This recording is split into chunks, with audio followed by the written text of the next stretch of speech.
Hey guys, this is Tim Picciott, the Liberty Advisor, also here with John Sneisen, the Economic Truth. And today, this is going to be sort of an introductory podcast because, John and I have put out, probably about a dozen videos in the past, maybe more. But we're always, we're all busy, we're all doing our own thing. And sometimes it is hard to, have a super well documented, formatted report. And so a lot of times we think about doing videos and think about, putting out podcasts, but we spend a lot more time thinking about it than actually doing it. So now what we're doing today is we are actually just going ahead and doing it. And it's going to be a lot more of a longer format show. And John, we do hear some kind of rustling in the background. I'm not sure if that's one of your dogs, if you might want to mute yourself with the dog, Yeah, it's my dogs there. Okay. And my dogs just left the room, but we all love dogs. But yeah, so this show, we're going to talk a lot about, obviously, with John and I's background, we're going to talk a lot about economics, finance, crypto, some geopolitics because it affects the stock market and economy. And then I just want to also point out that we will have links below to our Discord because, let's face it, all the stuff that we talk about, everything we just named right there are all the things that YouTube doesn't like people talking about, all the things Facebook doesn't like talking about. About 1% of people even see us on WHAM. World Alternative Media. So I'd like to say hello to those of you on World Alternative Media, because even though I've been on about 70 different shows, people constantly like, oh yeah, you're the new guy who I think you've been on like one show. I'm like, no, I've done like 70, but because of the shadow banning, maybe you don't even know who John is, or maybe you don't know who both of us are. But anyways, we're here hoping to give you guys some great content. And now we're going to, try getting into it, but I also want to point out that we are going to have this, since it is going to be longer format, is going to be podcast as well. So you guys can see the podcast links down below. We're going to have a Discord where that's where we're going to monitor comments and really what John and I do on a daily basis is we save articles. Those articles then get saved into Discord because, that's, we're finance, economic geeks, and we want to, have this information, saved because we know that, a lot of this information gets memory hold or, hey, this was great, when we looked it up 2 years ago, but now when we Googled the exact definition, now we can't even find things. And so, we save, there we go. We've got the dog in there. Very nice. We save, John is a powerhouse, probably saving 20 articles a day. I'm probably saving usually at least a dozen articles a day. Just getting over a sickness now, so I will be a lot more active. But, speaking of, the economy, we've got all the, quote unquote elites right now up in Davos. And I know that John's been tracking some of the stuff going on in Davos. And of course, now I've got my dogs making sound in the background. But John, what are some of the things going on at Davos? Or maybe first, if you want to explain to people what Davos even is.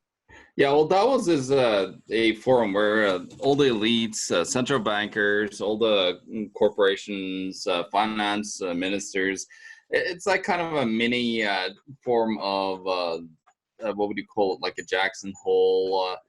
Well, it's a bigger form of Jackson Hole, Wyoming, and they're trying to just go there and shoot the shit and get drunk and ski up in the mountains. Basically, that's what they're doing. It's after they fly there on their private jets and then lecture us about carbon.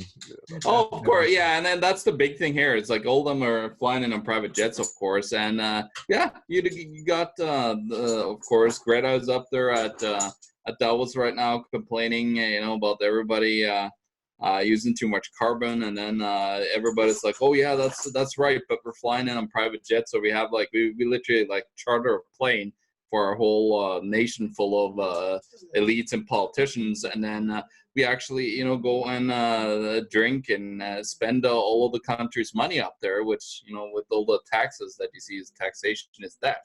So that's basically what it is. It's just a big I don't know, a big party basically that's happening up in the mountains, and they like to talk about all the problems in the world that they're not solving, and that's usually how it is, Tim. And of course, I just watched an interview with Donald Trump is there this year, and Donald, I found it hilarious. Donald is it's always the greatest, the grandest, and the best. Whatever he does in the U.S. economy, and of course he was saying that they cut taxes in half. So literally, if you cut taxes in half, huge. Yeah.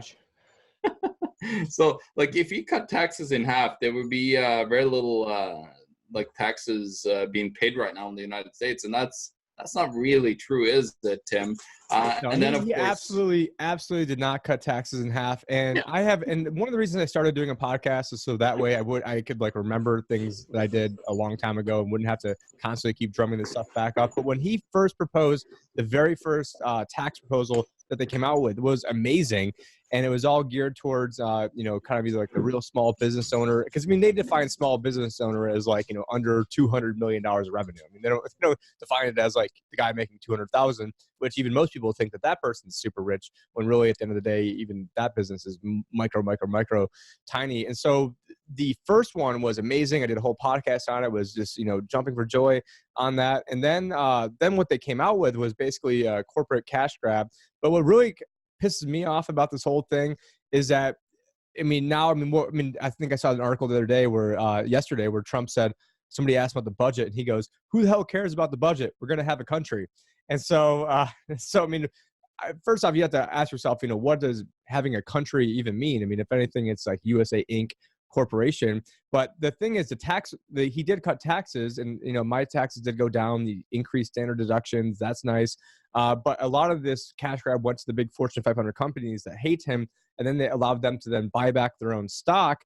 And the other thing it did is now it's giving the perception. This is the crux of what really pisses me off about this, is that even though tax receipts went up, the other thing that massively went up was government spending. And so now I see all these groups like Patriotic Millionaires is one of the ones that I troll on Facebook. They're probably the worst. And, these guys have plenty of fodder now to say, look what all these damn, conservatives and Republicans and Tea Party people did. They cut taxes on the rich. And now, the deficit is ballooned above $1 trillion again. And we're going to have to go elect a Democrat to go fix everything because, and I'm just saying this is what the optics are, not that I actually believe any of this. But, when you've got Donald Trump, he was a Democrat until, the early 2000s. And at one point, I think Bloomberg was actually a Republican while he was a Democrat, or maybe it was like within like a few months time span of this. I don't have everything memorized when it comes to this, but it's just that the optics now that, not that I give a crap about Republicans, but now the quote unquote conservatives are now going to get, and the ideology of trying to lower taxes is now going to be conflated with, this is just a big corporate cash grab for the rich, and anytime you lower taxes, it's going to hurt the poor the most. And this is the reason why the deficit exploded. Except the thing is, the receipts went up, so the tax income. So by cutting taxes, we actually got more tax revenue. But the main problem is that then the spending went way the hell through the roof. And so that's, sorry for that little jaunt or little aside, but that's what probably pisses me off the most about what Donald Trump is doing. We're going to have a country. What good is a country? That sounds like a Bernie Sanders one. But what good is a country if, like in 30 years when our great grandchildren, or well, probably not great grandchildren, but maybe by then for me grandchildren, what do they want our daughters to be, like prostitutes or something? Because that's what's going on in Venezuela. That's what's going on in all these other socialist countries, where at the exact moment where you've got 10,000 seniors a day turning 65 who are now going to be collecting from Social Security, collecting from Medicare, absolutely draining the system. At the same time, you've got the millennials who are now, wanting all this free stuff when they're going to be the ones who need to subsidize everybody like a bunch of idiots. And so I couldn't think of a worse time to try to have socialism than right now, when we had this, awesome, everything was going great in the 50s and 60s and 70s. We had demographics working for us. We had manufacturing. We had, we were the engine of the world, and we've squandered all that and have $23 trillion of debt, which doesn't even include Social Security or Medicare, or which is actually bigger than unfunded liability than Social Security. I'm talking about Medicare. And now people want all this extra free stuff at the exact worst time possible, in my opinion. And this is all going to blow up at some point. And this is one of the reasons why John and I spend so much time talking about, cryptocurrencies and precious metals, because eventually it's going to go. It's only just a matter of when. So I don't know. Do you have anything more you wanted to report on from that was going on in Davos, or that you were tracking up there? Yeah, let's just give me 1 second here. I'm going to have actually a look on, let's see here. Of course, we talked about the climate change. Actually, there was the lowest turnout of British attendance at the Davos meeting now, which has to do with Brexit. They don't want to be a part of this whole global elitist, fun fest up in the Swiss mountains. And there was a couple more here we looked at. Yeah, of course, Trump attacked climate activists at the Davos. That makes sense. And then this one is interesting, Tim. It's an article from the Wall Street Journal, which says that CEOs shows optimism at Davos despite gloomy data. So basically, the CEOs of the big corporations are trying to save their face, and they're out there saying that, oh yeah, everything is good. They gotta play into the Fed, doing quantitative easing, which it is. And also they gotta play up to all their share buybacks. 40% of U.S. corporations are now zombie corporations. Here in Canada, it's 80% of corporations listed on the Toronto Stock Exchange is zombie corporations. Do you want to define zombie corporations for people? Yeah, zombie corporations basically you're just paying the interest on the debt. There's nothing else that you pay, and you can't even pay down any principal anymore. So they're basically loading up on more debt, paying just keep on paying that interest, and that's what every single government almost around the world is doing. Provincial, state, if it is county, whatever it is, usually they just pay down the interest. They don't even care to pay down the principal on the debt most times. So that happens a lot. So there's a lot of zombies in the economy, and nobody's able to ever pay down that debt. It's so funny how the second comment that Trump made when they did the CNBC interview in Davos was, oh yeah, we're gonna, we want lower rates so we can refinance. But then he said right after that, and then we're gonna pay off all the debt. So we're gonna refinance, but then pay off all the debt. That's two completely different things, Trump. But anyways, so that's kind of what has been talking about. Well, he was. I mean, in 2016, he was campaigning on after 8 years, we're gonna have the debt is gonna be zero. Well, we're in this zero sum system where you can't just have the debt be zero because the money is based off of debt. So in order to get $1 into the system, you have to create $1 of debt because you don't have to. That's just the way that our current high-tech slavery system was set up back in 1913. So you can thank all the overlords and all the elites for that has foisted that on us for over 100 years, which I'm sort of shocked that they've been able to keep it together for over 100 years. But yeah, I mean, out of all things that Trump is doing, I mean, he sold himself as I'm going to come in there and I'm going to have the debt go down to zero. I mean, we all knew that wasn't going to happen. But to actually then go and double Obama's deficit, I mean, Obama. And I did, celebrate yesterday was his 3rd year out of office. So, it was also my daughter's birthday, which is how I remember that. So I always got, the day my daughter was born was the first full day Obama was out of office. So what a great time to be alive that she never had to experience. Two good things at one time. Yeah. And she never. Yeah, and it's some of the other stuff that's going on with the economy and with Trump, because that's what a lot of what we're talking about today, and we'll probably get into some of this impeachment BS that's going on as well. But there was also the trade deal that came out with China, and everyone's touting up this awesome trade deal that's going on.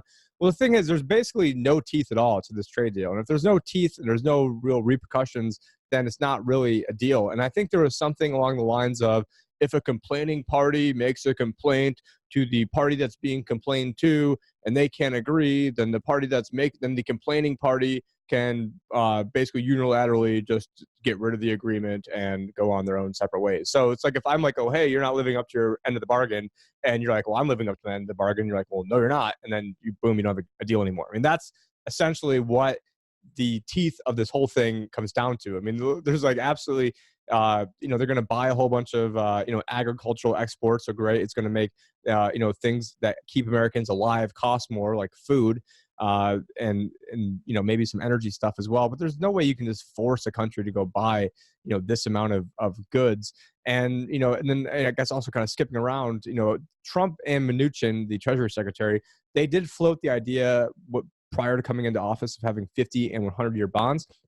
And they said, and Trump was saying, oh, it's so stupid that Obama is, putting out all these short-term bonds. We should be locking in these lower rates for a long time. So the problem is they can't afford to have the rate. And I forgot what the average rate the government was borrowing at. I mean, it's always moving around. It's always a moving target. But let's say it was 2%. Well, they couldn't even afford to lock it in for 30 years at 3%. And so they had to so they were actually issuing shorter and shorter and shorter and shorter and shorter term bonds. And so not only did Trump not increased the maturity and the duration of the bond portfolio. He actually decreased it, but now they're talking. I mean, they do a lot of talk. Like, they do a lot of talk about, and a lot of libertarians like, he's doing a great job of, getting troops out. Well, maybe that, maybe 2 weeks ago they blew that, but they talk about getting troops out, but then you look at the reality is there's more troops over there than ever. And then they talk about having, buying these longer term bonds. Then the reality is now the Fed is they're not engaged in quantitative easing because they're buying all these short-term bonds, which, apparently when you print money and you buy short-term bonds, that doesn't count as quantitative easing, only when you buy longer-term bonds. But it'd be smarter if they were doing it on buying longer-term bonds, but they aren't. And so it's just absolutely, ridiculous. And eventually it's just one of those, things where I think, excuse my language, but I think people are probably like, fuck it. We're going to be bankrupt anyways. Might as well just, max out the credit card all the way. But what he wants to do is he wants to balance transfer the credit card, which, would be a good idea if we can get away with it. But then who's going to buy that? During his Chinese press conference, he also made mention to and alluded to the fact that, other countries, they've got 0% rates or rates below zero. And the Fed, they're stupid. They don't have rates that are zero. We need to have rates below zero. But, but the real idiots are those people who are buying that debt. Yeah.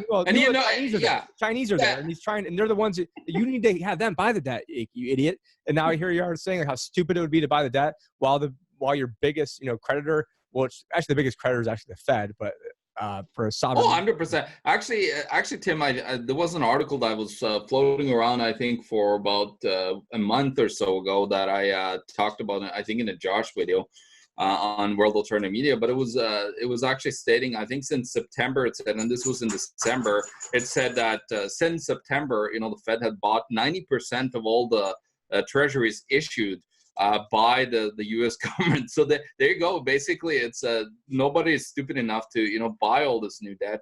It's all the Federal Reserve and other, of course, over there in Japan. They've been buying a whole bunch of debt as well. Other than, of course, the pension funds that have been sitting on negative yielding debt over there in Japan. So like Japan's even worse off than we are, which is hard to imagine that. I mean, they sell more. I mean, what happens is all these ripple effects. I mean, it's not just the fact that so what happens when a country goes broke? Then all of a sudden people can't afford to have kids. Then the population gets aging, and now they're at the point where most men over there don't even want to have sex, and they sell more adult diapers than they do children's diapers. So I mean, so that's the economy you want? You want an economy where it's so depressing that even guys don't even want to get laid, and they're selling more adult diapers? I mean, is that the future we want? We want to Japanify ourselves? And if you think I'm joking, go look it up. I mean, no, well, it's not just that's going to be Japanified.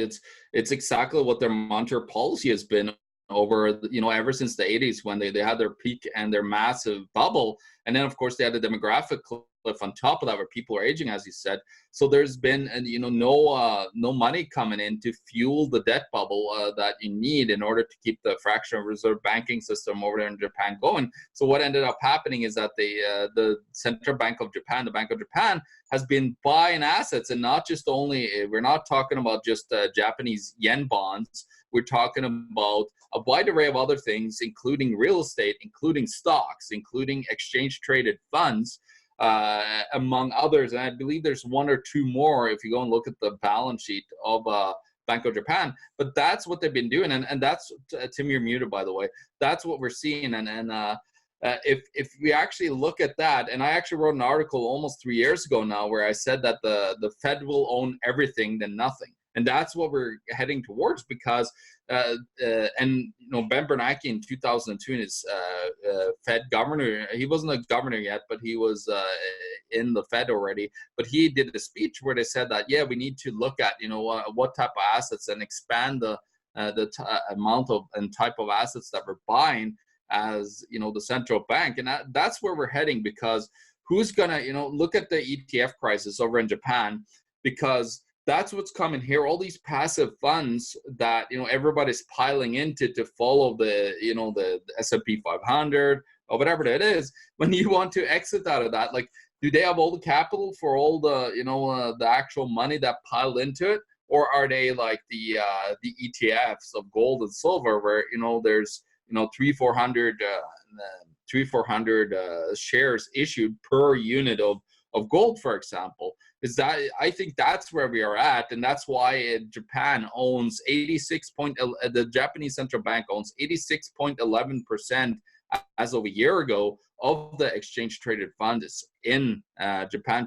Yeah, so it's like their version of the S&P 500. I mean, I think it's actually the Nikkei 100, so it's their top 100 stocks over there. And yeah, I mean, Japan, the Bank of Japan is, I believe, the largest owner in like basically all of them. Like all, like, so if you just look at, like, go down like the roster of who owns it, and that is actual fascism. And this is something I've been talking about for probably about 4 or 5 years. Whenever they started doing this, I don't know if it's like late 2014. I can't remember the exact time frame when they started doing this, but this is actual fascism. When you have the state and corporate merger, where you have the state being the Japanese government, the central bank, printing money out of thin air, buying, let's try to printing money sound over there going off keyboards, and then they're using that money to then buy up their stock market. And so a lot of people are like, oh, you guys were predicting all this stuff and you guys have been wrong. Well, I mean, my strategy, I mean, you were talking about ETFs. I mean, I had a strategy where last year, I mean, on average, I think we went up probably over 25%, because I didn't want to fight what the Fed was doing. If they're going to print a bunch of money and do a lot of stupid things, then, I'll have myself and my clients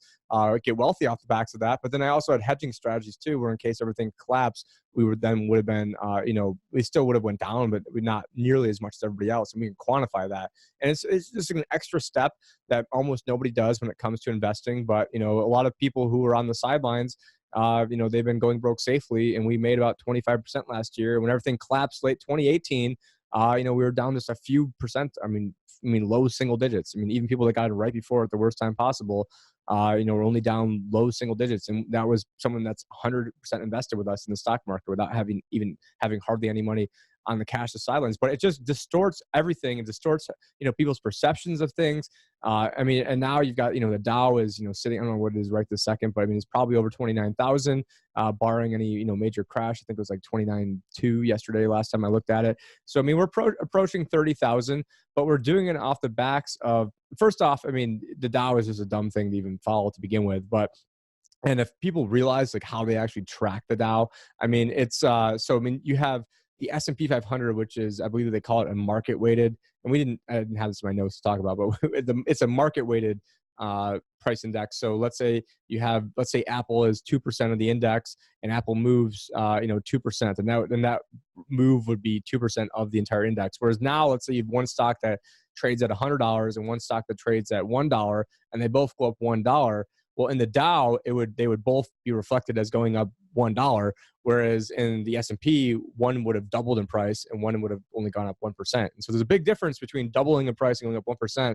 But for whatever reason, the Dow has, that's just, it's got, a lot of, retail space in people's minds if that's what's important. And because people think it's important, it then becomes important. And then, but mainly it's off the backs of these companies using debt to then buy back their own stock, creating this artificial economy where then Donald Trump then gets to go parade around about how great things are, even though it's been done off the backs of doubling the deficit, using all these phony statistics. I mean, I'm going to be giving a presentation at Acapulco where I go over the 19 different times that he said that these are fake unemployment numbers. I mean, one of the quotes was, the unemployment number is the most phony BS number that's ever been invented just to make presidents and politicians look good. And direct quote from Donald Trump. But that was 2015. Now, he wants to talk about, how great all these unemployment numbers are, when he very well knows how they're rigged.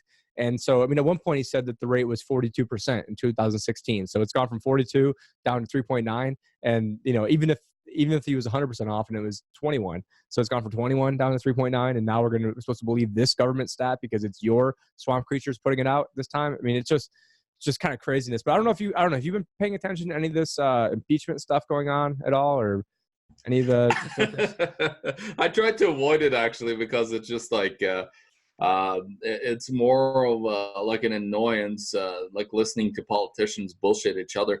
But you know what it's all about, and when you look at this whole impeachment thing about Ukraine, it's like nobody's talking about everybody that's involved in Ukraine. Well, of course, like alternative media does, but everybody's over in Ukraine, taking advantage of that government with corporate deals for their kids and all that fun stuff. And of course, Victoria Nuland back in the day, saying that we needed to, topple the Ukrainian government so we could, and of course her husband On phone, on like a Yeah, leaked phone yeah. call that Oh yeah, yeah. anyone can go see.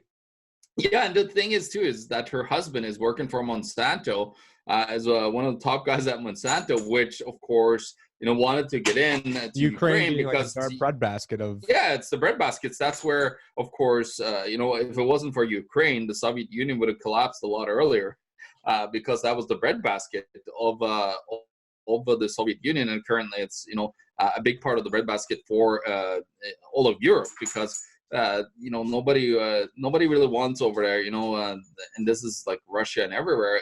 People seem to be more aware of genetically modified organisms and pesticides over in Europe than here. So a lot of them don't want anything to do Didn't with Putin kick Monsanto. like Monsanto out, or Putin did Yeah, yeah, something to ban? I'm not 100% sure on that. yeah. They kicked Monsanto out. They talked about that. GMOs are banned in Russia for farming, by the way, and other things among that. But when it comes to this whole impeachment thing, it's just like a whole bunch of people, on the one side blaming the other side for doing exactly the same thing that they are doing, and it's just like a game of who's ever in power, we're going to dethrone them. But when they get in power, they'll get dethroned the same way. So it's more like similar to what Rome was in its later days, where they started to just blatantly murder each other. Politicians, senators were calling hits on each other and all this stuff. If you go and read back to the near end of the collapse of the Roman democracy that they had over there, after of course it started as a republic, same as the United States, ended up in democracy, and then ended up in tyranny at the end, having an emperor at the helm. So it's quite interesting how that works, Tim. Over history, you see the same things developing now in the Every US democracy always devolves into a tyranny. I mean, I went to a liberal arts school, and they made us take this humanities 1 and 2 class. It's the only class you had to take. And the liberal arts school, they teach you that democracy always devolves into tyranny. Then they go, then they never teach you that you're actually a constitutional republic. I mean, at least us in America over here. And it's just, and then that's a whole nother, can of worms when it gets into Victoria Nuland and all that stuff. I mean, sorry, just before that, something came to my mind because I listened to this was Donald Trump in Davos again, where he was like, you got Xi over there in China, we're doing great things with the trade deal, but Xi is president for life, and that's really a great thing. That's what he said. Well, did you see what Google? You see what Google Translator, or there was some sort of Google. I don't know if it's Google, maybe it was Facebook, that they were translating something from when Xi was talking, and it translated his name to President Shithead. And this was like maybe like 3 or 4 days ago. We can pull it up, but yeah, it was like 3 or 4 days ago. I think I saw it on Drudge or maybe like a Facebook article. But yeah, I mean, this whole like Russian deal is all. I mean, I had a Facebook Live that I did 3 minutes long, September 16th, 2016, saying Trump is going to win and they're going to blame it on the Russians. And this is why they're going to blame it on the Russians. So this whole entire thing is just driving me effing nuts, because not only that I predicted Trump, I predicted that they'd blame it on the Russians. And then seeing all this crap of knowing about Hunter Biden years ago. I mean, a lot of people watching this probably know about it. People knowing about Victoria Nuland and all the crap that was going on. People knowing about, basically, all the Crimea stuff was all about, us putting defensive missile systems up against, so it's like I can put an AR-15 to your head, but no, it's a defensive AR-15. So don't worry about it, John. But when in actuality, you're having missiles that can go strike offensively right up against the border. And so that would piss off anybody. I mean, it would piss off, me down here in Arizona. Oh, yeah, the Russians came here in the Mexican border and started putting, defensive missiles pointed right in my backyard. That would maybe that's the future, Tim. Maybe it's either China or Russia, together we'll start putting missile, launch sites everywhere around us. And then we're in the same boat. This is all about like the thinking of empires, and of course empires, they need of course an empire of debt in order to run their war machine. And of course, as they're going more and more bankrupt, they need to print more money, so they need to go to war to print even more money. So I think we're heading straight towards something, because there's no way out of like a fiat currency collapse, other than of course you could have a free market, anarcho-capitalist society, maybe a whole bunch of different societies. I'm voluntarist. I'm all for all kinds of societies, unless you start attacking each other. That's totally against the non-aggression principle. But we could have a whole bunch of variety of things, because none of us are similar, Tim, And unfortunately, like, people are thinking like collectivists on the one side. Well, they could go and have their communist commune or their socialist utopia somewhere, but the problem is that they want everybody to have it, and that's the problem, I think, with other people, even in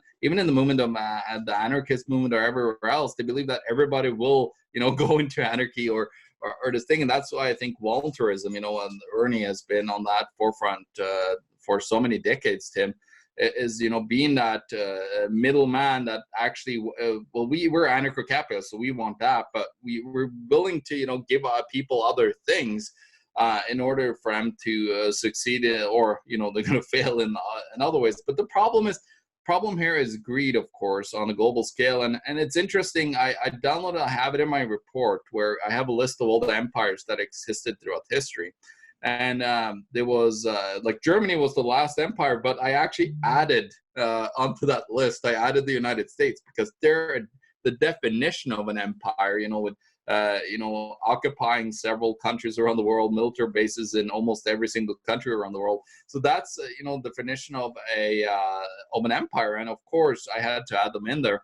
And now you have, with the fall of the U.S. dollar. So this is interesting. So let's just take a look at the first fiat empire that happened in the world. It was in China. It was the Song Dynasty in 1024. They actually, created their first paper currency. And what they did, they initially had, I believe, backed by 30% was coinage that was backing, it was redeemable in coinage. The first issued printed, but then of course they started to issue debt. They started to print credit. They had a huge economic miracle, it was called, where people, started to have a lot of things. They started to have nice houses and all that stuff. And of course, at the end of it, the problem was that there was not enough people to fuel that empire, which we're seeing now around the world. We hit peak debt in so many areas. That's why we have these zombie corporations, all this.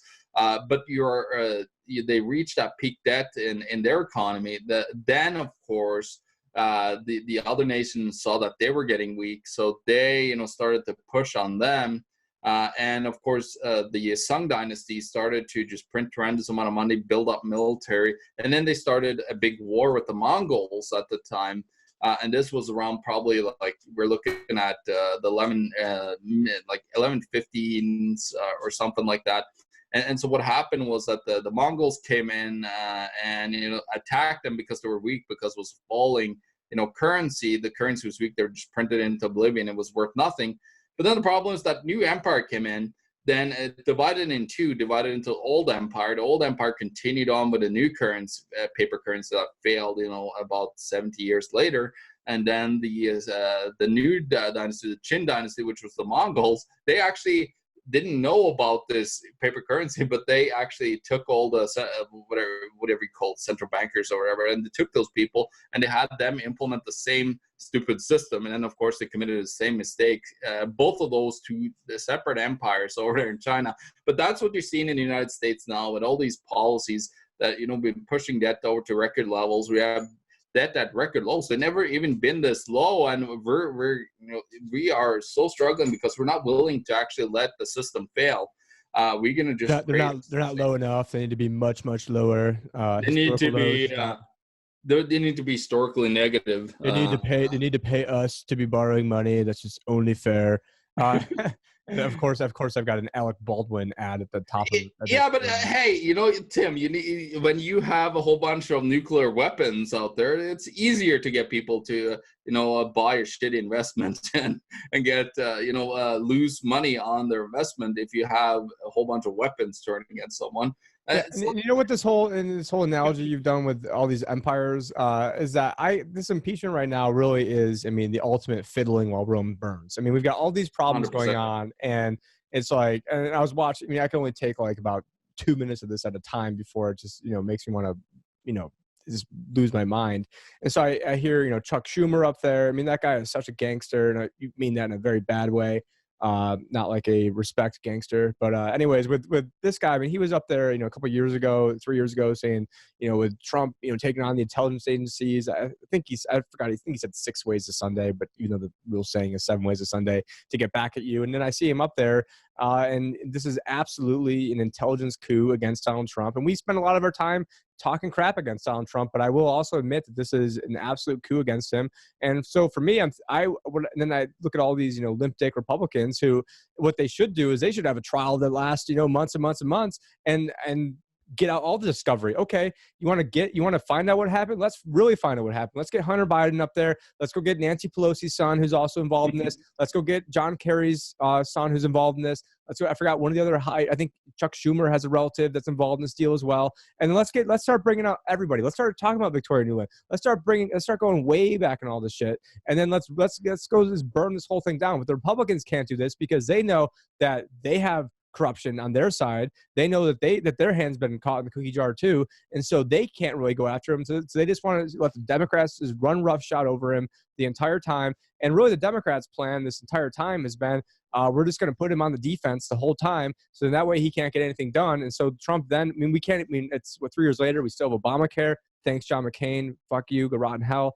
Actually, I'm out here in Arizona, so I've had to deal with that guy for a very long time. And he is the guy who then started all this BS Russiagate stuff when he leaked the Steele dossier, which that was foreign intelligence. I mean that whole Steele thing, which then that goes into Hillary, and we're getting into a lot of political stuff. And so if Josh ends up watching this, Josh's head's going to explode because this whole thing is. Here we are calling this whole thing just a big ruse. But you know what? Fine, impeach. If this is the standard we're going to use to impeach somebody, first off, if you go to the letter of the law, every president should be impeached about 1,000 times over. But then you take a look at all the crap Obama was doing, whether it was running guns into Mexico. I made a whole top 10 list of crazy stuff that he was doing that liberals should have been outraged at. Starting the war in Libya and everything going on in Syria. There's so many things that Obama should have just been crucified over, and nothing happens. Crickets. And then they're saying, oh, there's no scandals at all in our administration. That's the best thing about this. While they're running guns into Mexico to then frame the Second Amendment, and then then saying, oh well, even if some border officers get killed, they got to scramble a few eggs. I think that was their literally exact quote over this. But yeah, the whole back to fiddling while Rome burns. But now I think it's then helping people become more voluntarist, because now people are thinking, obviously the current government's not really functioning at all. We're wasting all this time, money, effort, and resources, on this witch hunt. But you know what? Fine. Have every single president afterwards. If this is the new letter of the law that everyone needs to uphold, well then fine. Every single president come in here. How about they all get sworn in? Right around today, January 21st, and then boom, next week we just have articles of impeachment every single year. Just do it, because you know what? If that's what they wanted to go after Trump for, when a lot of stuff I don't like about him. People been following us know that originally I was a huge fanboy of him. Then immediately he then put in Jerome Powell, all these other swamp creatures, and I knew you surround yourself with a bunch of swamp creatures, and then they go and they turn their back on you. You put in John Bolton. Whose fault is that? And now we're getting into a lot of political stuff that and this is why I stopped talking about politics, because it just makes me so mad, and ultimately it doesn't really even mean anything. But kind of, I guess if we switch gears again into, I've got a chart right here. But before you do that, let me just say one more thing. There was actually a Hulu documentary that just came out, 4-part series, where Hillary Clinton it's called the Fury New Documentary, Trump Regrets and Harsh Words for Bernie. She actually said nobody likes him. Well, I think nobody likes you, Hillary, on top of that. The other problem is, you were talking about impeachment. How about we just impeach the whole freaking government? Because there's nobody there, almost left keeping, except for maybe a few dozen people. So it's just ridiculous. And this is not just the United States. This is everywhere. There's just blatant corruption. When you put people into political power, they get power to spend more money. Here in Canada, we just had our the Conservatives lost here. But then the Conservative leader, he for some reason had spent 800. No, I think it was 8 times more than any other Conservative leader in history of the money coming in from the people supporting them with donations. He'd used that for a whole bunch of private gains, and then he disappeared now. So it's just a shit show everywhere you go in politics. Look over in Britain. We're talking about Davos, and Britain not being there. Britain has its own massive issues, of course, and it's just complete chaos over there. they voted to leave Brexit, and then of course where are we now? Like 3-4 years after, And all we got was Megxit. That was yeah. There's no exits here. We're literally like in the European Union. It's like a building that was built, and then of course they forgot to put emergency exits on it. That's what the European Union is right now. So the European Union is burning. It was supposed to, because you weren't. It's like as Peter Schiff will say, it's the Hotel California. You can get in, you can come in, but you can never leave. And so the goal was not to get people to leave. This was the German Fourth Reich plan. But if look at bankers. Yeah, look at who is at. Yeah, sorry. Look at who's at the helm. It's Jean-Claude Juncker, a drunk son of the. He's actually an heir of the Juncker family that built all the bombers for the Nazis in the Second World War. So just hilarious. Like you have the head of one of the most powerful Nazi families in the Germany during the Second World War. Now I think it's their grandson. He's in power. Yes. And who helped finance them was Prescott Bush and George H.W. Yeah, J.P. Morgan and others, right? Yeah. Yeah. So all these guys. Yeah, all these guys did it. And yeah, and I guess another thing, and one thing that they don't have over there that they do have in America at least are somewhat strong gun laws. And so I will say that I was very pleased to see that there was no incidents going on. I personally thought there was probably some sort of false flag going on in Virginia. And so for those who don't know, there was, I don't know, I heard anywhere from 10,000 to 50,000 was the estimates. I mean, you can never trust these figures of how many people were there to support the Second Amendment. And I will give some props to the police who were there, I heard some sheriffs say things along the lines of, we're going to, deputize thousands of residents. So then that way they can't come and take the guns. But then I also saw that there was one guy there who was, checking things out ahead of time at the Capitol, and he had police drive over 100 miles away to then see what he was doing and visit him at his house. So, a lot of different things going on, but, politically, the only thing I'm really doing politically now is, and I could have just jumped on the Trump bandwagon because I was helping getting him elected. I really hated Hillary, but then, I wanted to be philosophical. So unlike guys like Stefan Molyneux and all these other people who've, see the dollar signs coming in and then, want to abandon the movement, for me, I see what the Libertarian Party is doing here in America, and a lot of it is sort of really pissing me off. I mean, you guys have a good leader up there in Canada. Not that I've ever seen good leader, but it seems like Tim Moen is doing a lot better job than. Well, at least Tim is an borderline anarchist libertarian, so at least he is a lot better. Like he's all for for gun laws. He has a lot of good views. He's got a good name. He got a good name too. So yeah, getting him in, but the problem is he would never be able to get on TV here. They barely got Maxime Bernier out there, during the last elections. You had Maxime Bernier and the People's Party of Canada that was, heavily, promoted here. But then, of course, they didn't get enough votes to get anybody in. And, of course, in his home region where he was supposed to get voted in, they spent close to $1 million Canadian dollars to actually be able to, oust him. They had a campaign, the Conservative Party, because he used to be the leader, semi-leader. No, he was a MP of the Libertarian Party. No, sorry, of the Conservative Party in Canada. And then what happened was that he ran for leadership. He lost against this Andrew Scheer that I just talked about that got thrown up because of a whole bunch of money spent. But he was trying to get in. I actually talked to Maxime Bernier. He was talking about 100% banking back in the day, and actually 100% reserve banking. So you can only lend out what you have, and all these getting rid of fractional reserve. He's very libertarian. But then Tim Moen reached out to the Olive Branch and said that, how about we merge the People's Party and our party? And the problem was that what they did is during that whole process, he turned it down. Maxime Bernier is too much of a politician, unfortunately. So he kowtowed to all the people that had borderline racist beliefs. Get these all these brown people out of the country kind of movement. There was a whole bunch of them in that party, unfortunately, that really destroyed the whole reputation of that. They had a very decent plan of that could really have stalled the whole collapse process of Canada. But now, of course, we're still sitting with the minority liberal government. If you had racists in there, maybe they wanted to vote for Mr. Blackface himself, whatever his name is, Trudeau over there. Yeah. Or are we talking about the governor of Virginia? I mean, here's another guy. Oh goodness, it's like all these politicians are just it just cracks me up sometimes how stupid they are. But I recently It's like a white supremacist, a KKK member, and a guy in blackface walking. well, To yeah, the bar. And actually, you go, hello, Mr. Governor of Virginia. No, that's. But well, what's really funny is that we just had what's his name, Trudeau was in Winnipeg here. You know, I don't have the stomach to do what Josh does. I just can't stand politicians and being around 90%, 99% of them. So people's like, oh yeah, go and confront Trudeau, and he's here, with all of his liberal lackeys.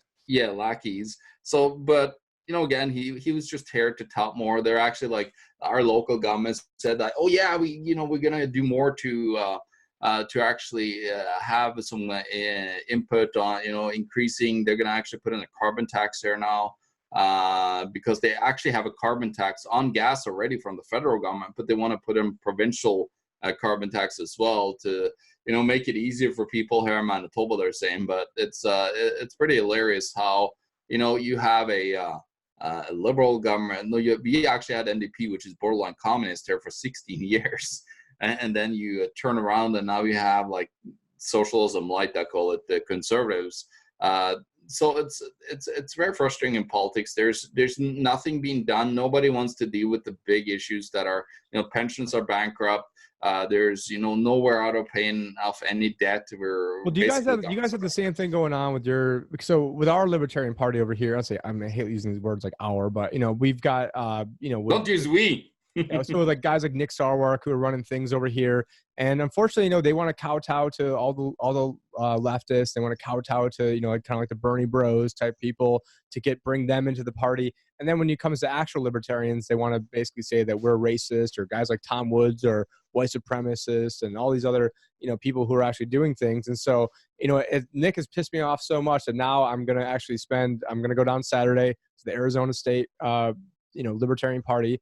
I just registered, did all the other crap I needed to do, and then I'm going to go out to Austin, and then we're going to bring some other people with us, and then we're going to try to vote them out. And then we're also, because for me, it's not about voting to try to reach some. I mean, it's getting the will of the people, getting the changing the culture is more important. But part of that is I want the culture of the name libertarian to actually mean libertarian, like anarcho-capitalist.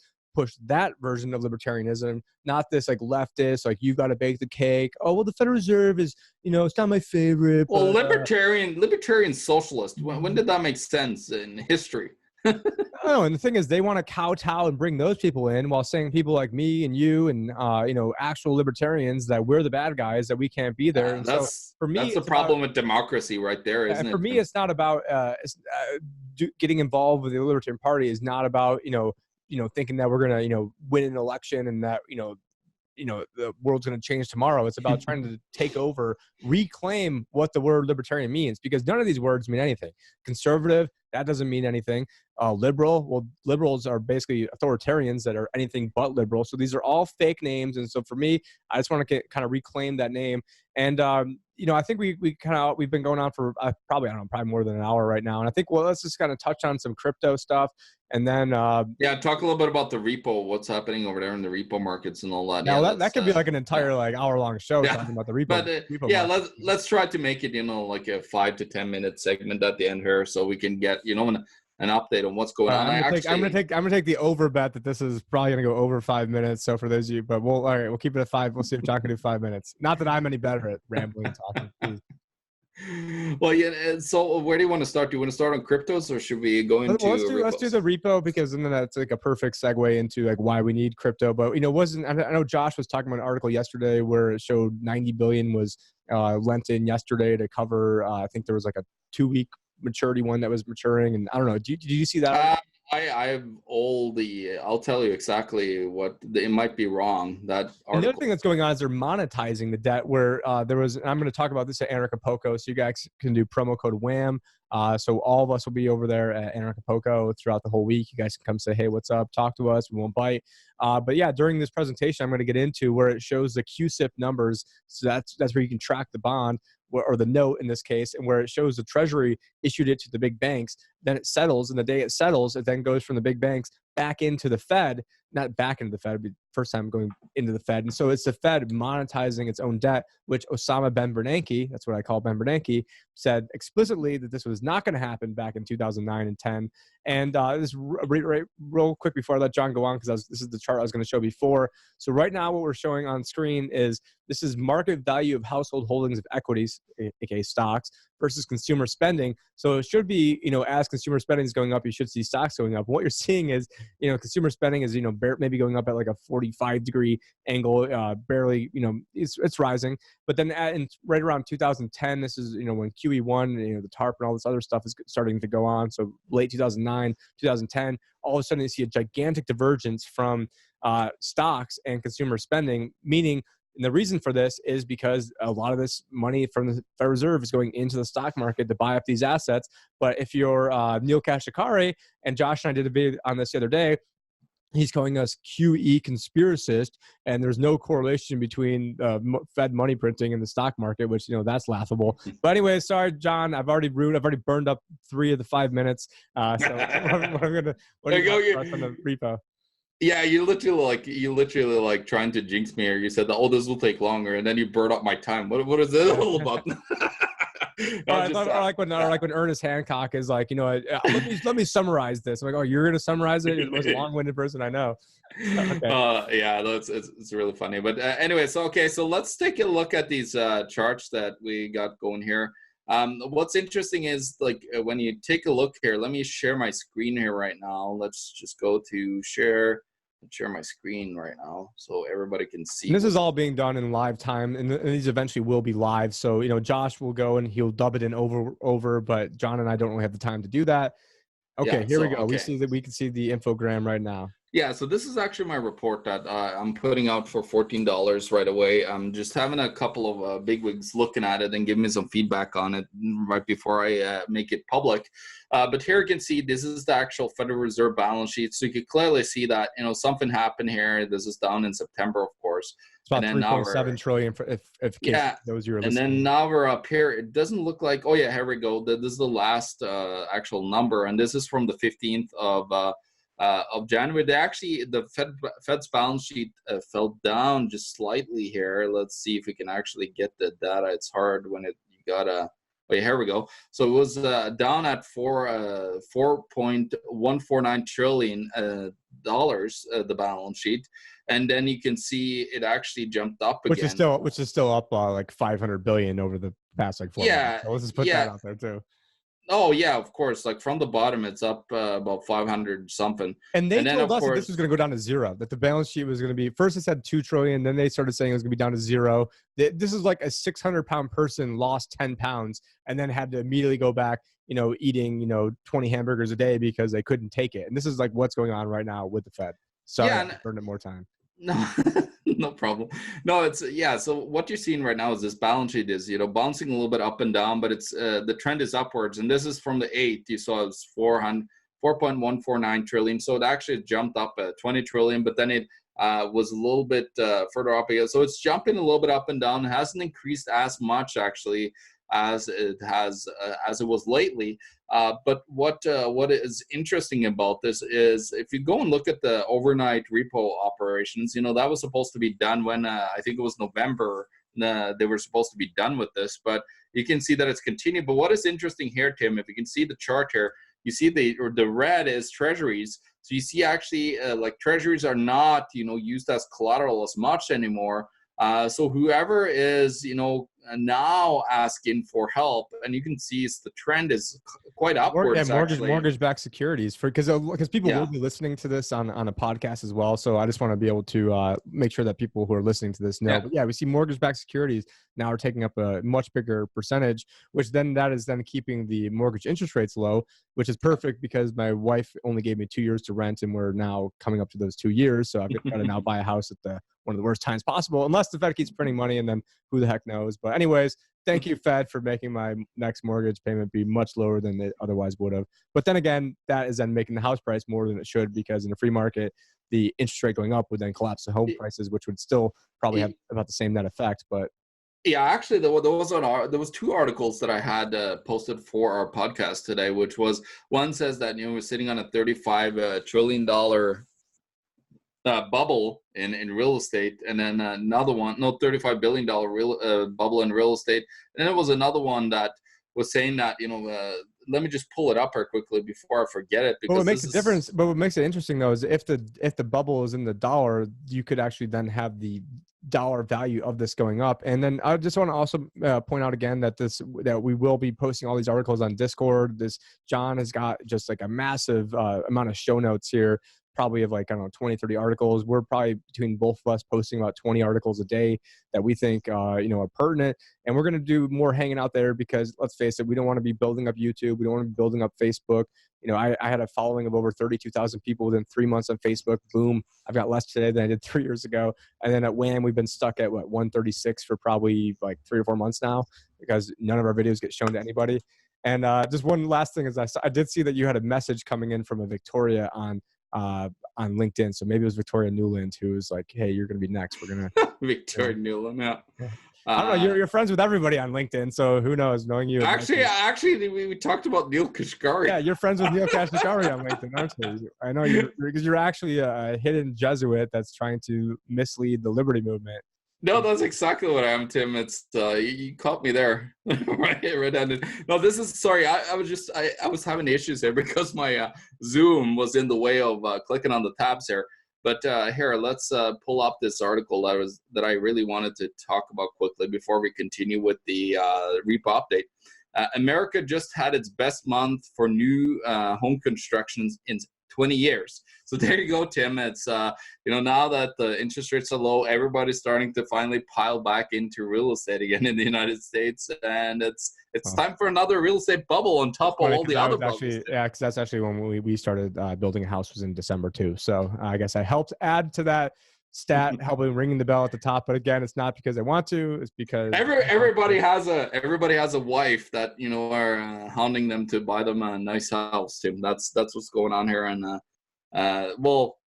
problem is that not everybody can afford it like you actually can. So that's that's the biggest problem. Or yeah, you might have that massive increase in. Oh my god! And you guys will probably think this is hilarious, but dealing with these like mortgage bankers. I mean, I'm dealing with this lady named Chichi. I mean, to give you an idea of what not to make any disparaging comments over somebody's name, but name is probably very fitting. And so here I've got Chichi talking to me about interest rates and how interest rates work. And I'm like, you do realize that thousands of people literally listen to me for my take on interest rates and where things are going and things I predicted. And then they're like, oh, we can teach you how to make it so your business shows more income. I'm like, the goal is not to show more income. The goal is to pay less in taxes. Like anyone could figure out how to pay more in taxes. Oh, this is the thing is here, Tim, too, is like they want to push you actually to look better, to dress you better, so like the numbers looks better as well. And this is what was it in auto-backed in auto loans, there was I think BNP Paribas or whoever it was had like 60 to 80% of their auto loans, they fiddled with the numbers on them, and that is starting to get eerily similar to the CDO crisis. Before the end, Tim, I also wanted to show like the derivatives that are currently in circulation, like CDOs versus how much actually exists in what it was with the collateralized debt obligations back in the day, because it's a very, very interesting chart. I gotta say, okay, Tim, at the end. But let's look at the 12-day term repo operation. So what was interesting, Tim, we just to get quickly into it, they did overnight lending. What seems to have happened is that they can't keep on rolling them on 14-day term. These 14-day terms or 12? Yeah, 14. Okay. Well, 12. Yeah, 12. But I just made it easy to call the 14-day term, because it's like sometimes it's 14 days that they're payable back for. It's 15, like it depends on how the 32-day ones now. Yeah, but it depends on how the weekends and stuff are. But for the 14, so 2 weeks basically, that's what it is. The 2-week term, they had to what I think started happening was that they had to actually turn over and flip over and actually start, going longer term on these repos, because they couldn't just do overnight anymore. Liquidity seems to be maybe starting to dry up, Tim. And what you're seeing is that they had to go longer term in order to be able to pay back, what they owe in the overnight lending market. So now they're going into 14-day terms. It's not, of course, as much as the other ones, but you're seeing there's a fair amount that's in here. And also you're seeing the same trend at the last couple of weeks, where you have suddenly, well, actually the last issuance, which was on the 21st, which is just yesterday, you see that mortgage-backed securities again have taken over for treasuries as a collateral. And then, of course, let's go to the 1 month. So the 1 month hasn't been issued for a little while, but it was a whole bunch. And for those of you listening, this is an incredibly detailed report with infographics and like the whole 9 yards, and you're getting a ton of value out of this. So I just wanted to point that out as well. Yeah, no, it's definitely part of a huge report. Actually, it ended up being 178 pages when I was all done with it. But here you can see the 1 month term repo operations, and what you can see here is, of course, the same kind of trend where you see mortgage-backed securities taking over here as well. But this was back in, excuse me, back in December.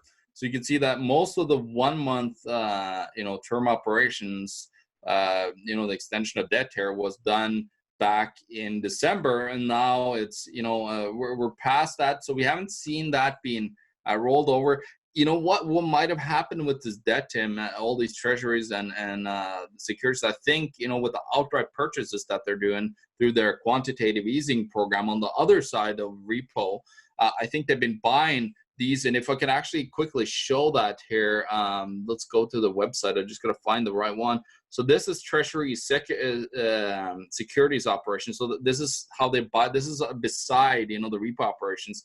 And here you can see just in like yesterday, you saw there was $12.811 billion of treasuries that was submitted for purchase to the Federal Reserve, and 1.80 billion was bought by the Federal Reserve. So you've seen that they're actually accumulating here, and you can see all the different coupons. So you can actually see down to the detail the actual debt. So if you go and look these numbers up, you'll actually find out what they bailed out. And right now we're at newyorkfed.org, and you can see the QSIP numbers, which is tracking the actual bonds. So I mean, if we wanted to do some real investigative journalism, but John and I both have jobs too, we could actually also see that those probably then originated from the Treasury, and which then went to the banks, which then went from the banks back to the Fed. And I had a video called like "Why Central Banking is Slavery," where I was on this whole whiteboard about 3 years ago breaking down a lot of these things. And the other thing I broke down was, even back then, we knew that as of October of 2018, that the Fed would start selling $50 billion a month off their balance sheet. And I was even saying back then, there's no way that could happen because the biggest buyers of the Fed debt is the Fed. And now they're going to be the biggest sellers. I'm like, there's no way that's going to happen. Anyways, I've mentioned that story about 1 million times, so I won't keep going into it. And now we're probably like 15 minutes into the 5-minute deal. So I don't know. Yeah, no, for sure. But so one more thing before we kind of leave a little bit behind the whole repo operations, and this is beside repo now. Now we're talking about, we just showed you the actual buying of, like, outright buying from the Federal Reserve of treasuries. This is the mortgage-backed security side of it. And here you could also see, if you wanted to go in here, you could actually see the security description and everything. The last operation was on the 17th. It was 1.30 billion was submitted. 202 had to be bought, and then it shows the actual. Basically, the Fed is becoming a mortgage broker. I mean, essentially, is that the banks don't really have any liability because they send the mortgages, they package them up, and then buy into the Fed. And then and I wanted to say this quote, a little while ago when you were talking about, first they'll own everything and they'll own nothing. I mean, Thomas Jefferson said, first by inflation, then by deflation, our forefathers will end up homeless on the continent our forefathers conquered. And they've also said things like, if you ever allow a private central bank to issue currency and credit of a nation, that was actually the beginning part of that quote, that with the stroke of a pen, that eventually the banks can buy up everything because they take an asset that never even existed to begin with, print up money, and then lend that money to a builder. And then if somebody then the house is built and then somebody defaults, they never had that the bank never had that money to begin with, but now they own an actual physical asset. Somebody defaulted. And that's what's happening now, is that a private group of bankers are going to eventually own the entire world because basically this indoctrination system we have around the world that was actually like a Nazi type system. The American education system was, we brought over the Nazis to then help When you got it's a part of the Persian system, the old Persian kindergarten. I Empire. mean, Yeah. kindergarten's even, a Yeah. Yeah, German word. it's all a part of like being obedient to the government, and being obedient to big corporations. Always, never question anything. And Charlotte Iserbyt, yeah. she's the one who wrote a book. Like I think she was like secretary, like assistant secretary of education for like 3 or 4 different people. Like her dad and her husband were both Skull and Bones, and so I mean she was on the inside track. And she wrote a book. Yeah. I think it was called Deliberate Dumbing Down of America, where basically she went into that they deliberately set up the system. But yeah, they set up the system to get a bunch of yes men, get a bunch of slaves, and that's why we're in a situation now where we can have a central bank that's ruling over us, that is effectively buying up everything.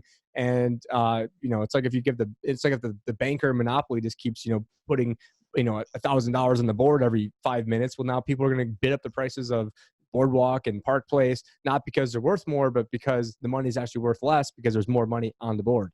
100%. And that's the big key here, Tim, is that they actually have these issues where there's literally like all these assets, the stocks, bonds, whatever it is. I actually have in my report that I won't show you right now because it's like I can't show you all the report, but in there I actually do a comparison to the Venezuelan stock market, and the meteoric rise, over 500,000% rise that it had. But the problem was it was far less than the inflation was. So even though the stock market went up in value, it didn't go up enough for the actual value of the currency to be retained at all. And you get people who here in America be like, oh, the good old days when interest rates were 18%. I'm like, yeah, well, if inflation was 22 and the interest rate was 18, you're still losing 4% per year. But now let's start wrapping up and start talking about right before that. Sorry. I just found something interesting scrolling down. And look at this one, Tim. This is an interesting one here because they actually bailed out 80. This is back in December 5th, Tim. Look at this, $83.54 billion worth of a mortgage-backed security that they had to bail out there. And you can see the specific one. This is actually doesn't. I'm not sure if this is Freddie Mac or Freddie Mae. This is like a 30-year something that was bailed out to security. But look at what was submitted. Almost $1 trillion, Tim, of mortgage-backed securities was submitted in December there. So this is insane. Like, this just shows you how bad in trouble they are. And of course, they only took just over 10% of that. And then one last thing before we're going to go, Tim, over to the last topic of cryptocurrency. And let me I just wanted to show you, because we've been talking about the derivative of, that a mortgage-backed security is. I think it's appropriate to actually show people, what is going on in the derivatives today. And here, let's take a look here. We're going to go to this one. And this one here is very interesting because this one shows this is the CDOs during the so the collateralized debt obligations during the crisis of 2008, and you can see the peak here in 2007. We had $145.8 billion of underlying mortgages on those credit collateralized debt obligations. Sometimes I have tongue rolls. But a couple of weeks ago, I was at a wedding and asking somebody what they did, and they're like, "Oh, well, actually, and they didn't know that I was in finance. And they're like, I work with CDOs and CLOs, and mainly mainly it's for non-investment grade, corporate commercial real estate." He's like, and some people are going to say we're going to cause the next big crash, but I don't know. It's like, I got to get a job, so I'm happy with it now. But that's exactly what it is. Look at this. This is the CLOs. Look at the collateralized loan obligation. It's the same thing, but just with corporate debt. And 78% in 2018, Tim, 78% of all the debt issued was sub-investment grade. It's junk. And then about half of the investment grade is triple B, which is one notch away from non-investment grade. Junk. Yeah, and you can find all that in my report. Actually, I have every single little detail. Can you kind of break down what a CLO is? Because a lot of people probably have no idea. Yeah, collateralized. 3/5 of the way to clown. Okay, but let's go to CLO.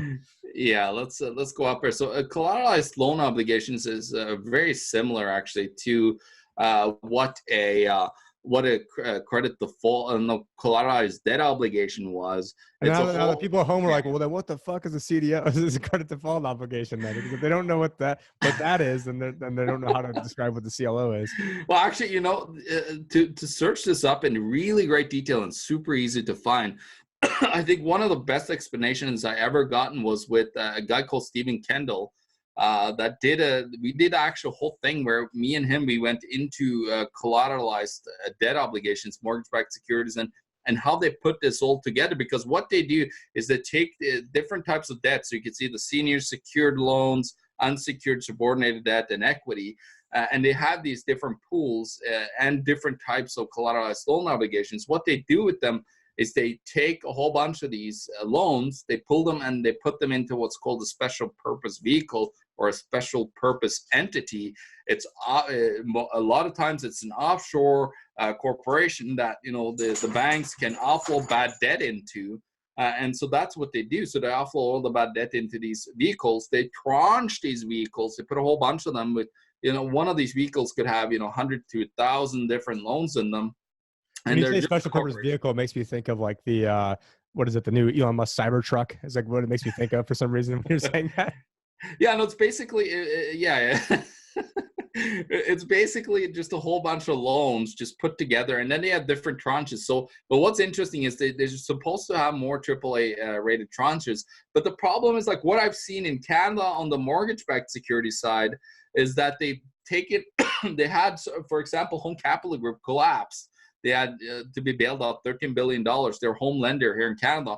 Well, what happened now? Your guys' version of like Countrywide of what was going on. Yeah, exactly. So, but what happened was that, of course, his name Warren Buffett came in and bailed him out $13 billion. But what happened on top of that? Now, I think it was like 6 months after, they issued a mortgage-backed security that was AAA rated that you could invest in. And this is the insanity. Like, they just defaulted, and now suddenly all the debt is totally fine, and all these offloaded credit, mortgage-backed securities are totally fine. Like that comes as a very surprise, and even AAA rated anything at all other than a nation that could print oblivious amount of money is totally insane. So any of these rating agencies that raise anything AAA, but the problem is, for pension funds and all these big institutional money to invest in it, it has to be a AAA rated, for great security. But the problem is it's definitely not. And so they basically can put in, let's say 5 to 10% AAA rated, but then underneath that, there's a whole bunch of garbage that are, triple B or below rated. Then there's the corruption of then who owns the rating agencies. Well, it's the same companies that are, the same big pension funds that need to then have the ratings be at a certain level. And then if you don't give them the rating, then they'll just go down the street to Moody's or S&P or Fitch. And, just look what happened. I think it was Moody's that downgraded the U.S. debt in 2011. And then all of a sudden the United States is like, well, you're not allowed to grade our debt anymore, some crap like that. I think Buffett owns a big one of those. But let's, now we're probably like, into 20 minutes, even with my interrupting. I think I definitely won that bet. Let's just let's stop. I'm going to stop sharing now, Tim. And I just want to have maybe 2 minutes here on cryptocurrencies. So it's been a while since we talked about crypto. I haven't really talked about it too much at all, but I did make a Facebook post a few months ago where I was going over the fear and greed index. And basically every time everybody's like crypto's dead and, it's holding on by a string, which that would represent let's say you're down in like the single digits. So on a scale of 0 to 100, like a 10, all the way up to, maybe like a 25 or 30 is extreme fear. And then once you start getting up to like 70, 80, 90, 100, then you're in extreme greed. And from what I've seen, every time you're down at those bottom numbers, it's been a great time to get in. And what we've seen, of course, in the 7 days here, it doesn't look that great. But if you go back to like 30 days, Bitcoin's up 15%. 1 year, it's up 144%. And, I came out with the Crypto Wealth Show, right around the bottom of this last bear market we had here. And the reason I did that is I didn't want to just be one of these guys who comes out and everything was great. I wanted to show that, if you can't stick with it, you can't promote Bitcoin or cryptocurrencies when it's low, then you shouldn't have any business promoting it when it's up high either. Bitcoin Cash the past 30 days is up almost 75%, 1 year up 182%. Ethereum is up 44% over 1 year, 26%. over the last 30 days. And then, we've got Bitcoin SV, which in my opinion, that was just a whole bunch of wash trading done by billionaires like Craig Wright and Kelvin Ayre, don't sue me, fake Satoshi, that I think that, that there's people engaged in some sort of wash trading to be able to get the price of Bitcoin SV up higher because it's not a regulated. Hey, don't attack Satoshi. He's the real Satoshi. Come on. He's not suing everybody, saying that, if you're saying he's not okay, good. If you sue me, then it makes me a lot more popular and everyone, and I'll go right like the other guy did in a cran. And, in one of his lawsuits, the guy responded back in literally like a cran. Like they just showing no respect at all to Craig Wright. But anyways, yeah, the market's been on an absolute tear. It started going on a tear back when we bombed the Iranian dude. I forgot his name, Soleimani or whatever. Soleimani, yeah. And so in Iran, you saw the price of Bitcoin on local Bitcoins. I think there was like a gigantic premium going on over there. Also want to give they have a hyperinflation over there too. Also want to give a shout out to Dr. Mike, who made this nice Bitcoin. I don't know what you'd call it, but nice little. He's a listener of Wham, and then he sent me this, and looks nice. It's on my desk, and I know that he does have these available for sale that you probably can't see now because it's the BitChute mug is covering it up.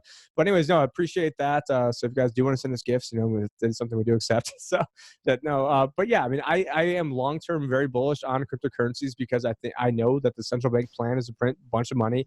I don't necessarily consider it a safe haven when in terms of when everything is going down. I think this will go down as well. But then I think the response to the crisis will be so much money printing and some sort of war or some other BS that will then be the catalyst. So ultimately, I mean, I really do think you'll see $100,000 Bitcoin.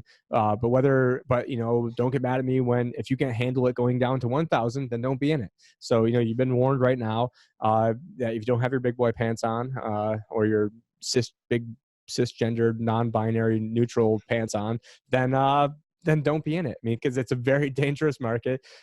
Only put in money you can afford to lose. Do your own research. I know we always get hit with the same comments like, this is going to be the mark of the beast and you guys are idiots for not being able to see this. Episode number 1 I did, that first crypto episode I ever did, was on that subject where we do recognize that. But it's all currencies going to be digital. It's just whether or not you want to have one that can't be tracked, traced, surveilled, which isn't Bitcoin, by the way, or do you want to have the Fed.gov, Goldman Sachs Goldman Sachs coin. I mean, so that is going to be, that's going to happen.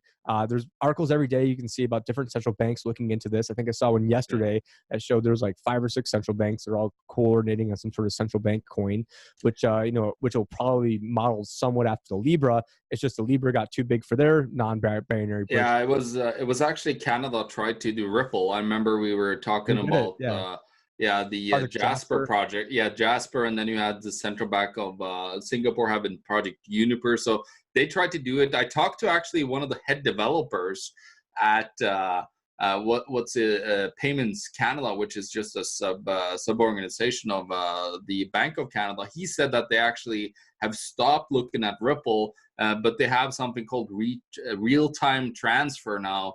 That they're working on, RTR or something, I think it's called. And the Fed is working on something similar too. I don't know if it's called. Yeah, Fed now, I believe. Right. So you have all these these are going to be called the stable coins or whatever they want to try to name them. When I see Jasper, I'm thinking of Jasper, your friendly central bank. It's like Casper the friendly ghost or something. Well, I think of the most beautiful place on earth, and when they use Project Jasper, it's literally the whole Rocky Mountains where Jasper is blew up in a gigantic volcano. That's what they are.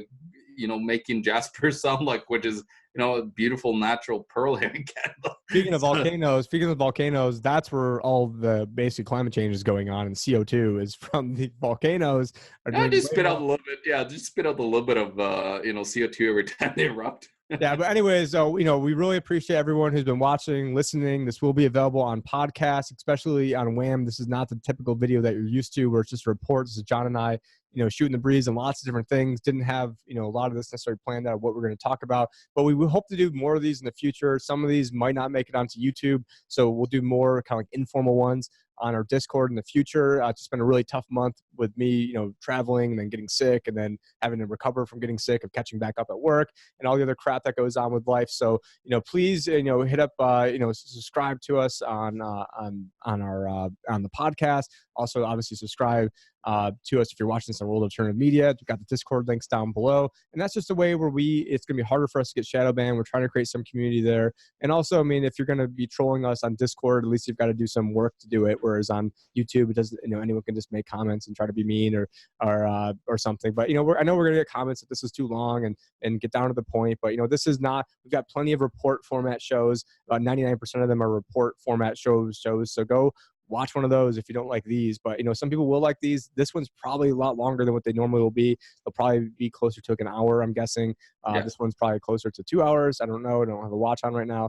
But anyways, we definitely appreciate everyone watching. I don't know, John, you got anything you want to say? You got your report coming up that you have for sale now. We also have, we're going to be at Acapulco, so promo code WHAM for that. I'm going to be at the Dollar Vigilante Summit that you guys can go watch us at least watch myself at the TDV Summit at Acapulco right before. And anyways, I hope to see a lot of people down there. Come say what's up to me. And that's all I got. I don't know if you got any parting words, John? Well, I do just have a couple to promote myself. 5 minutes or less? No. No, I just have a couple to promote myself quickly. It's of course you can check out my books. I was very happy. I checked out the amount of actually reviews online now, and I'm almost at the same amount of reviews as Mike Maloney. I have 27. He has 32. So we're getting close to the same on Amazon, and it's this book here that's really taken off. It's called Canada, the Greatest Economy in the World, ? I actually go into the Canadian economy, talk about it, and why I see a lot of upcoming issues. I have a lot of financial advisors that are reading it, apparently, that I found out. Accountants, like they're very interested to see where we're heading, because they would be the one that are going to be blamed, if things hit the fan. So they really need to stay updated. So especially for those guys, that's very important. But for the general public, this is a very interesting and very easy to read book. It's not like picking up James Bricker's book and trying to read it, hardcore economics language. And then, of course, it's The End of Freedom, How Our Monetary System Enslaves Us. You could get that on Amazon. You could get it on my website, theeconomictruth.org.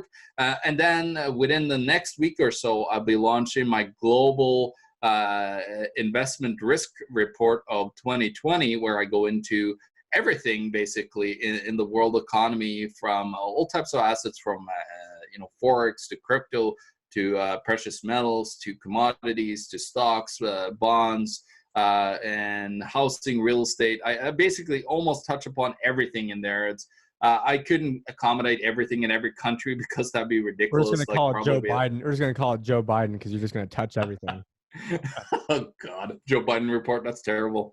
Anyways, but yeah, so you can find that very soon on theeconomictruth.org as well. It's an online report, and we show parts of it actually here in the video. So yeah, stay tuned for all of that. It's very exciting, and I very much look forward to hanging out with Tim. We're hanging out in Acapulco together this year, and we're going to do some reports, probably some interesting interviews. There's a couple of good names down there for the Dollar Vigilante Summit me and Tim a whole bunch of awesome people are going to be there. Yeah. And great weather. I mean, actually it's been pretty crappy weather out here in Phoenix, which isn't. Hey, it's a global cooling. I'm calling it. It's called the global solar minimum. It's been raining for like 3 days straight, and actually I was supposed to have my first ever tennis match yesterday, and it ended up getting canceled. I'm like, so meanwhile, at 34 years old, I was gonna try my first. Never even played before.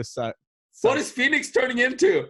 I thought it was good down there. I know I am. I live like right next to Sun City, and it's like super overcast and raining, and one of the most dry, sunny places on earth. I'm like, great, go figure. Anyways, and actually it was weird. Last year coming back from Acapulco, it actually snowed in Phoenix, Arizona. Like literally the day after. I'm like, great. I'm supposed to be flying to a vacation destination where like a week and a half ago it was 75 degrees and now it's snowing. So hey, for us up in Canada, Phoenix is the vacation destination. No, we got tons and tons of Canadians over here. But anyway, we're rambling now. We appreciate everyone who's watching this. Leave us some comments. On the Discord, you can interact with us. I haven't been as as active as I'd like to be, just because I was sick and getting over that. But anyways, now, you know, a lot of the articles that we share on a daily basis are going to be there. We'll have more informal reports over there. We'll probably just going over the news of you know, not that this is like super formal either, but yeah. So, you know, hit us up on the Discord. You know, great way to keep in touch. Especially, you know, we saw, you know, YouTube was taking down crypto channels. YouTube doesn't like people talking about the Federal Reserve. YouTube doesn't like people who you know, aren't communists who are talking about politics. And so check all the stuff. I mean, YouTube doesn't like, you know, people like Josh going and confronting criminals like Trudeau. And so just you pick out the reason why they want to shadow ban us, and we've done it. So yeah, and exactly with him, like Discord is going to be the place where we might just do like little you know, premium content that's suddenly just going to pop up like a live stream that we're just doing, or just me are doing whenever we have time. So just stay tuned for that. Like, keep your eye on the Discord channel, because a lot of fun stuff is coming our way there. And I think it's going to be a great thing for the next for this whole next year. Unless you hate economics and crypto and politics and finance. Well, yeah, that'll be like the most difficult place in the world, and will not be fun at all. So yeah. Maybe don't have your girlfriend listen or watch unless she's into this stuff. So exactly, they won't think it's fun. Anyways, peace out, guys. I'm Picciott, the Liberty Advisor. This is John Snyson, the Economic Truth, and this is our first ragtag show we're putting together here. Hope you guys like it, and we'll look forward to the comments. And I'm sure the comments I already know they're going to be like, "You guys are way too long. I only got 10 minutes. Boil it down." We know that's for reports. Hey, that's why you need audio. Put it on in your car. Boom, audio in this podcast. Yep. All right, man. I'll see you guys later, and thank you very much for the first introductory show. And talk to you guys later.